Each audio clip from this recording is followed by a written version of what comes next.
So welcome back. In this module, we are going to have a very close look at our data. So I am very sure that you have already heard about transactional data or analytical data, transactional data store and analytical data store, and production system and data warehouse. You have come across these OLAP, OLTP concepts. Let's look into these OLAP and OLTP. They are differentiator. Now, as we start modeling our data, if the data is OLAP, we need to model in such a way that it supports the requirement for OLAP. If the data is OLTP, then we need to model the data accordingly so that it's catered to the need of the transactional processing.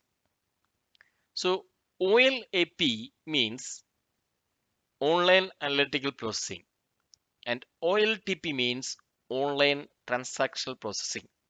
They are two different types of data processing system. So since they are two different data processing system, we need to handle them differently, right?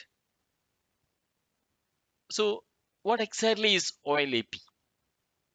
OLAP is a system that is designed to help with the analysis of business data. It is designed for complex calculation, data manipulation, and trend analysis.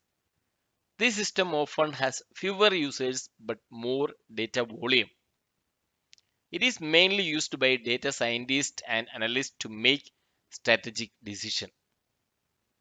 So this OLTP is mainly used by data scientists and analysts to make strategic decision. So this is analytical, it is slow queries, it is denormalized, and mainly it is historical data. Of course, this transactional data is turned into analytical data. That's why it is historical data. And we call them business data warehouse. So whenever you hear about OLAP, you can relate to a data warehouse and you can say that is historical data, that is denormalized, that is analytical purpose. That is, whenever you hear about OLAP, you can relate to data warehouse. You can think about historical data. It is denormalized. It needs slow queries, and the purpose is analytical, and it provides you insight and information. So that is all about OLAP. But when it comes to OLTP, on the other hand, is designed to handle and manage transaction oriented systems. It is production systems. It is designed for fast query processing and maintaining data integrity in multiple access environment. Typical example of OLTP systems are online banking, ERPs, CRM, and so on. So this system has a large number of users but smaller data volume and is primarily used for data entry and routine business application. So it is transactional, it is fast processing, it is normalized, it is current data, right? These are mostly opposite to OLAP. This is transactional, this is analytical, this is fast processing, this is slow processing, this is normalized, this is denormalized, this is current data, this is historical data. And we call these OLTP as a business process system or production system. The primary difference between these two systems is the fact that OLAP is designed for data analysis and strategic decision, and OLTP is suited for transactional applications.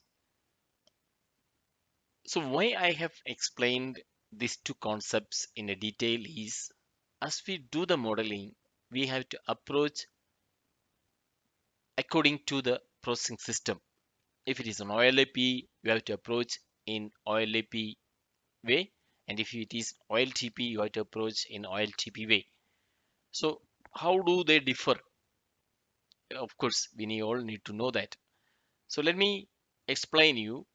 When it comes to OLAP, TP, that is transactional or production system.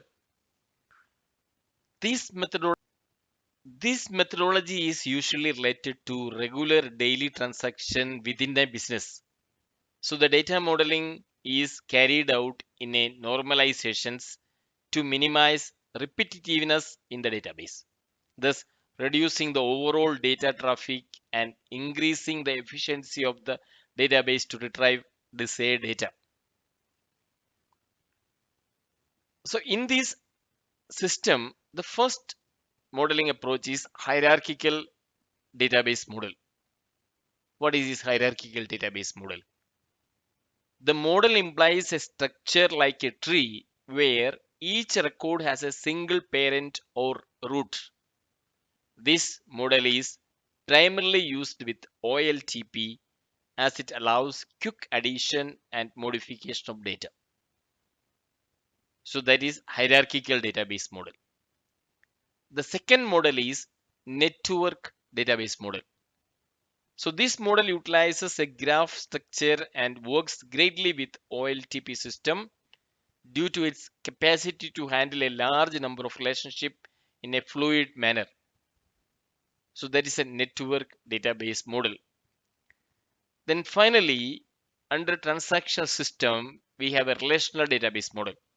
So relational database model organizes data into tables comprised of rows and columns. Each row represents a unique record and each column represents a field in the record. This is the most commonly used DB model for OLTP system. So if you are aware of the SQL Server, Oracle Server, MySQL, you can see how relational database model exists. So remember, which is the mostly used model is relational database model. So when it comes to analytical data store, OLAP methodology is applied. So the OLAP methodology is usually related to analytical part of the business, where a large volume of data is processed to generate insight and help with the decision making. The data modeling is usually carried out in denormalization, where data redundancy is preferred to increase the speed of data retrieval. The most preferred data model is star schema. Though it is simplest, it is the most common modeling method in OLAP. The model revolves around one or more fact table that reference any amount of dimension tables. The second popular one is snowflake schema. It is a version of the star schema where the tables are more deeply normalized. It is the most beneficial in handling analytical applications and query processing. Then we have the fact constellation schema. This schema is a complex design that operates multiple fact table. It's also known as a galaxy schema. So in summary, OLTP and OLAP utilize different data modeling methods that work best for their intended purpose. So OLTP is more transaction based, therefore uses models that streamline transaction execution. Meanwhile, OLAP is more analytics focused, uses models that enhance data analysis and report generation.